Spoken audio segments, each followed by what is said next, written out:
Gratitude practice, ಕೃತಜ್ಞತಾ ಮನೋಭಾವ. ಇದನ್ನ ದಿನ ಅಭ್ಯಾಸ ಮಾಡೋದ್ರಿಂದ ನಾವೆಲ್ಲ ಸುಖ, ಶಾಂತಿ, ನೆಮ್ಮದಿಯಿಂದ ಇರ್ಬೋದು. ನಮ್ ಮನಸ್ಸು ಯಾವಾಗ್ಲೂ ನಮ್ಮ ಹತ್ರ ಏನಿಲ್ವೋ ಅದನ್ನೇ ಚಿಂತೆ ಮಾಡುತ್ತೆ. ಎಷ್ಟೊಂದ್ ಜನಕ್ಕೆ ಮೂರೊತ್ತು ಊಟ ಸಿಗಲ್ಲ, ಇರೋದಿಕ್ ಮನೆ ಇರಲ್ಲ, ಹಾಕೊಳ್ಳೋದಕ್ ಬಟ್ಟೆ ಕೂಡ ಇರಲ್ಲ. ಇದೆಲ್ಲ ಅನುಕೂಲತೆ ನಮ್ಗಿದೆ, ಅಂದ್ರೂ ನಾವು ಕೊರಗ್ತಾನೆ ಇರ್ತೀವಿ. ನಾನ್ ಕಪ್ಪಗಿದ್ದೀನಿ, ದಪ್ಪಕ್ಕಿದ್ದೀನಿ, ಉದ್ದ ಇಲ್ಲ ಅಂತ.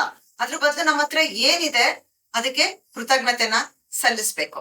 ಸೊ ಇನ್ಮೇಲೆ ದಿನನಿತ್ಯ ನೀವು 1-2 ನಿಮಿಷ ನಿಮ್ಮ ಕಣ್ಣನ್ನು ಮುಚ್ಕೊಂಡು ಯಾವುದೇ 3 ಥಿಂಗ್ಸ್, ಅಂದ್ರೆ ವ್ಯಕ್ತಿಗಳಾಗಿರ್ಬೋದು, ಸಂದರ್ಭಗಳಾಗಿರ್ಬೋದು, ಅಥವಾ ವಸ್ತುಗಳಾಗಿರ್ಬೋದು. ಫಾರ್ ಎಕ್ಸಾಂಪಲ್, ಮೊಬೈಲು, ನೀವು ಯೂಸ್ ಮಾಡೋ ಕಾರು, ನೀವು ನೋಡೋ ಟಿವಿ, ಅಥವಾ ನಿಮ್ ಮನೆಯಲ್ಲಿ ವ್ಯಕ್ತಿಗಳಂದ್ರೆ ಅಪ್ಪ ಅಮ್ಮ, ಸ್ನೇಹಿತರಾಗಿರ್ಬೋದು, ಅಥವಾ ಹೊರಗಡೆ ಯಾರ ಬೇಕಾದ್ರೂ ಆಗಿರ್ಬೋದು.